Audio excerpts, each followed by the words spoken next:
नमस्कार दोस्तों, मैं श्रवण आप सभी का स्वागत करता हूं अपने YouTube चैनल परीक्षा रात्रि पर। आज हम भूकंप अर्थक्वेक को जानने का प्रयास करेंगे। ये क्या होते हैं? इनके द्वारा जो तरंगे निकलती है, पी तरंग, एस तरंग और एल तरंग, इन सबको जानने का प्रयास करेंगे। तो आप सभी कॉपी कलम निकालिए और समझिए, साथ ही नोट करते रहिए।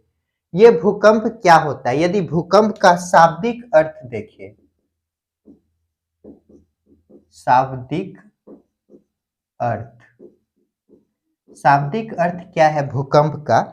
तो पृथ्वी के सतह पर, पृथ्वी के अंदर होने वाला कंपन, पृथ्वी के सतह, पृथ्वी के सतह के अंदर आने वाला कंपन।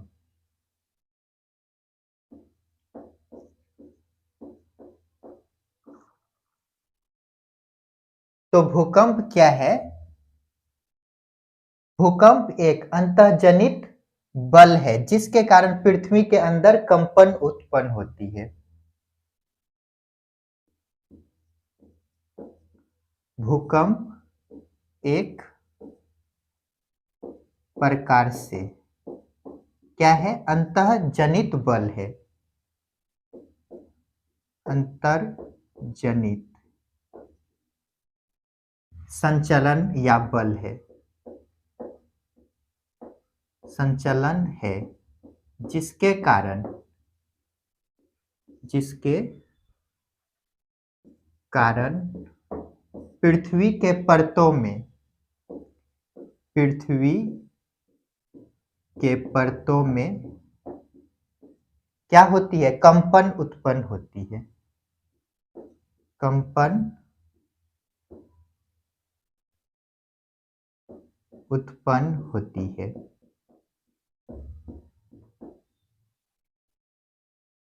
ये मान लेते हैं पृथ्वी है, ठीक। यहाँ पर भूकंप की उत्पत्ति होती है। जहां पर भूकंप की उत्पत्ति होती है उसे क्या कहते हैं?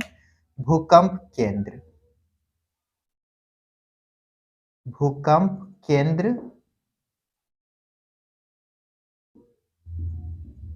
या इसी को मूल कहा जाता है, भूकंप केंद्र या मूल।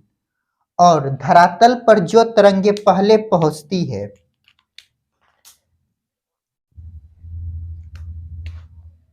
मान लेते हैं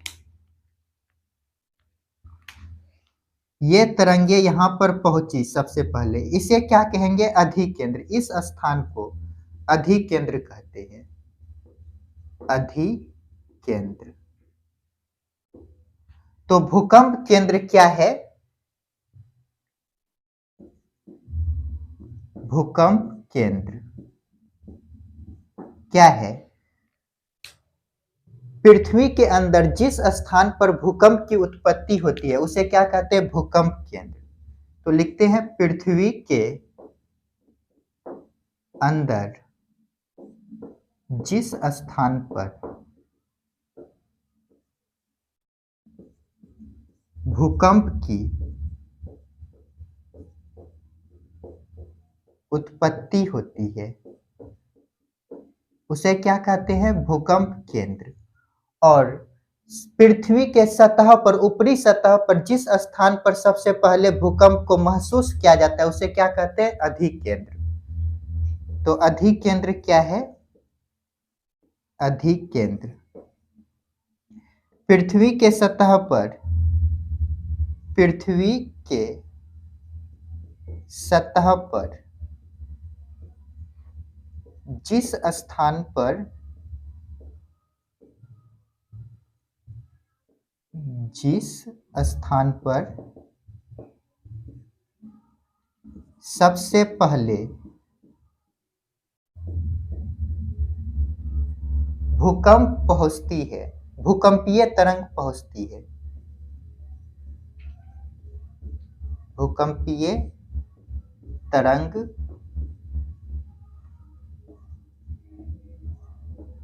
पहुंचती है या महसूस किया जाता है, जिस स्थान पर महसूस किया जाता है, महसूस किया जाता है, किया जाता है, उसे क्या कहते हैं? अधिकेंद्र। तो भूकंप का शाब्दिक अर्थ क्या है? तो पृथ्वी के सतह पर होने वाला कंपन, पृथ्वी के सतह पर होने वाला कंपन क्या कहलाता है? भूकंप कहलाता है। इसे या और भी हम कह सकते हैं, भूकंप क्या है? एक प्रकार का अंतः जनित संचरण है। अंतः जनित संचरण क्या होता है? पृथ्वी के अंदर जो संचलन होते हैं उसे क्या कहते हैं? अंतः जनित संचरण। तो क्या है? एक प्रकार का अंतःजनित संचरण है, जिसके कारण क्या होता है? पृथ्वी के परतों में या पृथ्वी के सतहों परतों में क्या होती है? कंपन उत्पन्न होती है, या सतह पर क्या होती है? कंपन उत्पन्न होती है। भूकंप, ये जिस स्थान से भूकंप की उत्पत्ति होती है उसे भूकंप केंद्र या मूल कहते हैं। और सतह पर, पृथ्वी के सतह पर, धरातल पर जिस स्थान पर भूकंप को महसूस किया जाता है उसे क्या कहते हैं? अधिकेंद्र। तो यहाँ पर लिखे हैं, भूकंप केंद्र क्या है? पृथ्वी के अंदर जिस स्थान पर भूकंप की उत्पत्ति होती है उसे क्या कहते हैं? भूकंप केंद्र।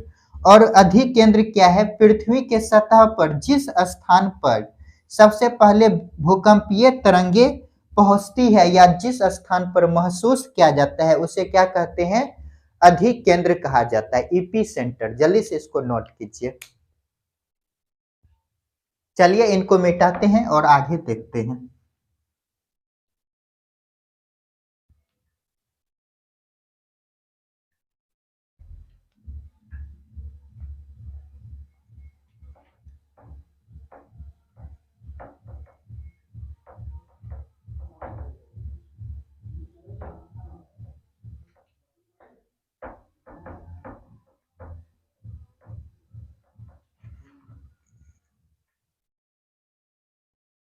भूकंप की जब उत्पत्ति होती है तो 3 प्रकार के तरंगे निकलती है। तो यहां पर लिखते हैं, भूकंप की उत्पत्ति के समय कितने प्रकार की तरंग निकलती है? 3 प्रकार। 3 प्रकार की तरंगे निकलती है।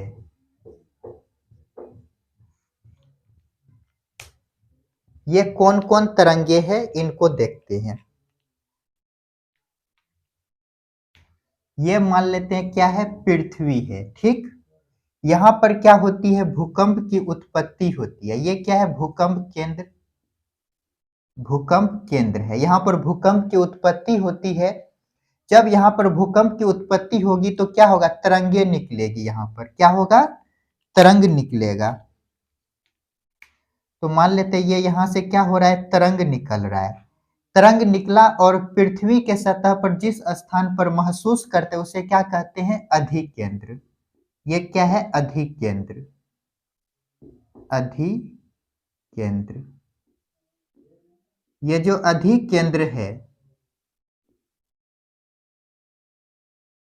अधिकेंद्र, हम जानते हैं 3 प्रकार के तरंगे निकलते हैं। इसके ये जो तरंग निकल रही है इसमें धरातल पर जो तरंगे सबसे पहले पहुंचती है उसे कहते हैं एल तरंग। यहाँ जो भी तरंग सबसे पहले पहुंचती है उसे कहते हैं एल तरंग, एल तरंग।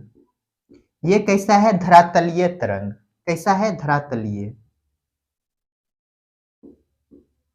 धरातलीय तरंग। इसी के साथ साथ 2 और तरंग निकलती है। कौन कौन तरंगे निकलती है? यहां से इधर भी फैलती है तरंग, इधर भी फैलती है, और 2 तरंग निकलती है जिसे कहते हैं पिंड तरंग। इसे क्या कहते हैं? पिंड तरंग, पिंड तरंग। ये कौन है? पी और एस तरंग। ये क्या है? पिंड तरंग। तो हम पी तरंग, एस तरंग और एल तरंग को जानने का प्रयास करते हैं। पी तरंग, पी तरंग,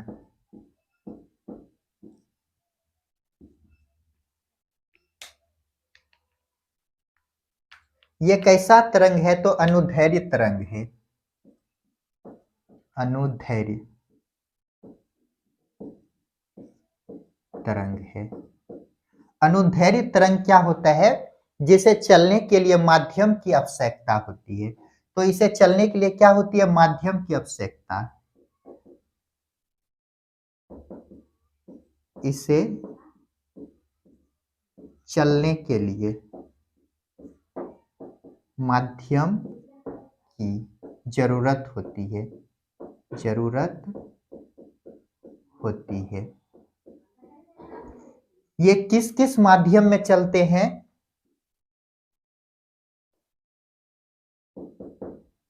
तो ठोस, द्रव और गैसीय माध्यम में चलते हैं। गैसीय माध्यम। अनुदैर्घ्य तरंग का यदि उदाहरण देखें तो क्या हो जाएगा? ध्वनि तरंग। ध्वनि तरंग। ध्वनि को चलने के लिए माध्यम की आवश्यकता होती है। ये जो पी तरंग है, इसका क्या होता है? वेग सबसे अधिक होता है। इसका वेग सर्वाधिक होता है या सबसे अधिक। सबसे अधिक। सबसे अधिक होता है।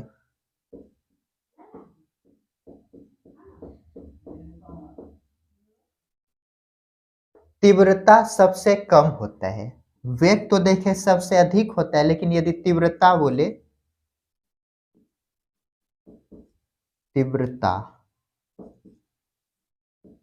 तीव्रता क्या होता है? सबसे कम। सबसे कम।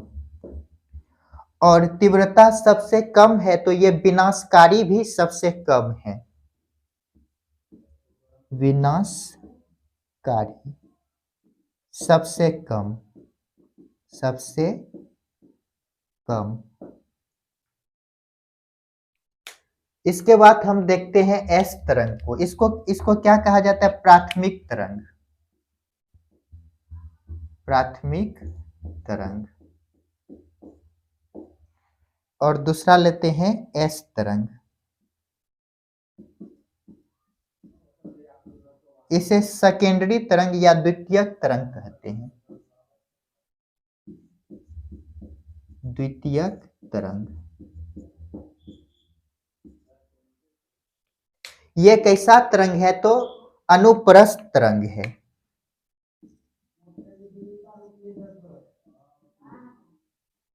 अनुप्रस्थ तरंग है। इसे चलने के लिए माध्यम की जरूरत नहीं होती है। इसे चलने के लिए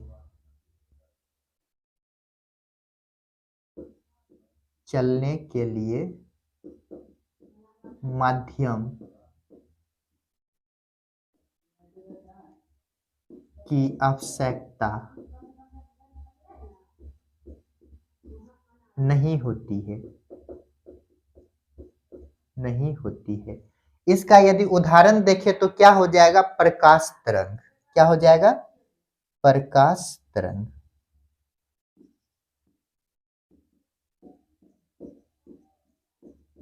इसे चलने के लिए माध्यम की आवश्यकता नहीं होती है। ये एस तरंग जो है, यह केवल ठोस में ही गति करती है। इसका यदि माध्यम देखें पी तरंग का, तो क्या है? ठोस, द्रव, गैस। लेकिन एस तरंग केवल ठोस में ही गमन करती है। तो इसका माध्यम क्या है? माध्यम केवल ठोस। केवल ठोस में चलती है, ठोस में गति करती है, गति करती है। इसका यदि तीव्रता देखें तो क्या है, इसका वेग, यदि वेग इसका देखें तो क्या होगा, सबसे अधिक इसका है तो इसका वेग सबसे, इसका जो वेग होगा इससे कम होगा, तो इसका वेग क्या होगा, वेग p तरंगों से कम, p तरंगों से कम होगा। और तीव्रता यदि देखें तो p तरंगों से क्या होगा, अधिक होगा। तो यहां पर लिखते हैं तीव्रता क्या होगा, p तरंगों से अधिक, p तरंगों से अधिक, तरंगों से अधिक। यदि विनाशकारी देखें तो विनाशकारी,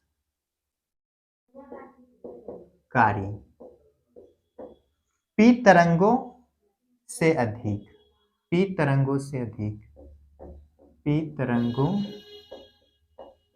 से अधिक।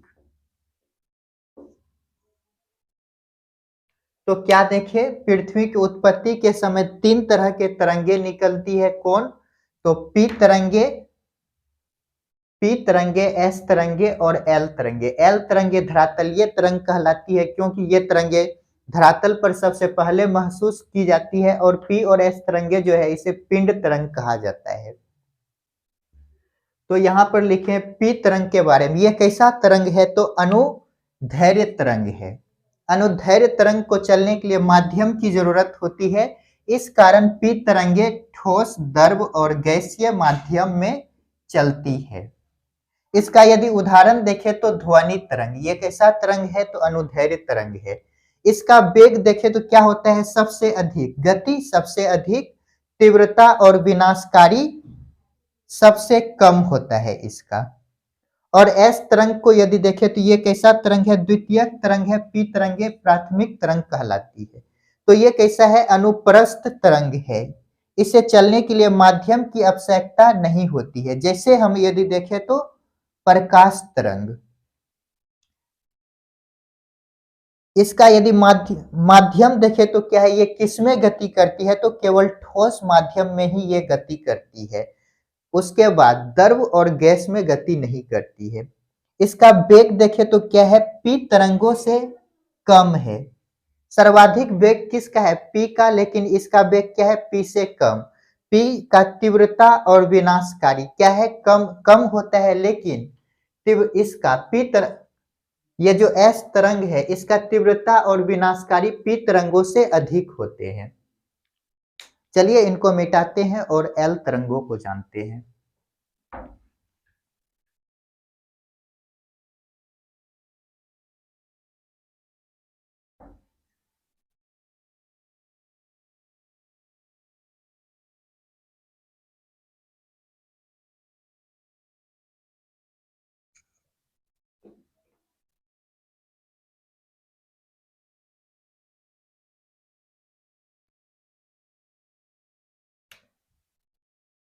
एल तरंग,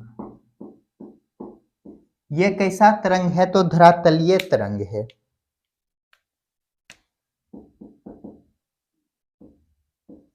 धरातलीय तरंग है। धरातलीय तरंग क्यों कहा जाता है, क्योंकि ये तरंगे सबसे पहले महसूस किया जाता है पृथ्वी के ऊपरी सतह पर, ऊपरी सतह पर सबसे पहले महसूस किया जाता है। सबसे पहले एल तरंग, तरंगों को महसूस किया जाता है, एल तरंगों को महसूस किया जाता है। इसका यदि वेग देखें तो क्या होता है? सबसे कम। वेग क्या है? सबसे कम। वेग सबसे कम, सबसे कम। और यदि तीव्रता देखें तो क्या है? तीव्रता सबसे अधिक, सबसे अधिक। तीव्रता अधिक है तो ये विनाशकारी भी सबसे अधिक होंगे। विनाशकारी क्या होगा? सबसे अधिक, सबसे अधिक। तो ये जो एल तरंग है ये कैसा तरंग है? धरातलीय तरंग है। इसे क्यों धरातलीय तरंग कहते हैं? क्योंकि एल तरंग को पृथ्वी के सतह पर सबसे पहले क्या किया जाता है? महसूस किया जाता है। इसका वेग क्या होता है? तो सभी तरंगों में सबसे कम होता है, लेकिन तीव्रता यदि देखें तो सबसे अधिक है। तीव्रता सबसे अधिक है तो ये क्या होगा? विनाशकारी भी सबसे अधिक होते हैं। जल्दी से इनको नोट कीजिए। तो दोस्तों आज के लिए इतना ही। मिलते हैं नेक्स्ट क्लास में, जिसमें हम पी और एस तरंगों के छाया क्षेत्र को जानने का प्रयास करेंगे। तो मिलते हैं नेक्स्ट वीडियो में। आप सभी पढ़ते रहिए और अपने माता पिता का सम्मान कीजिए। मिलते हैं नेक्स्ट वीडियो में।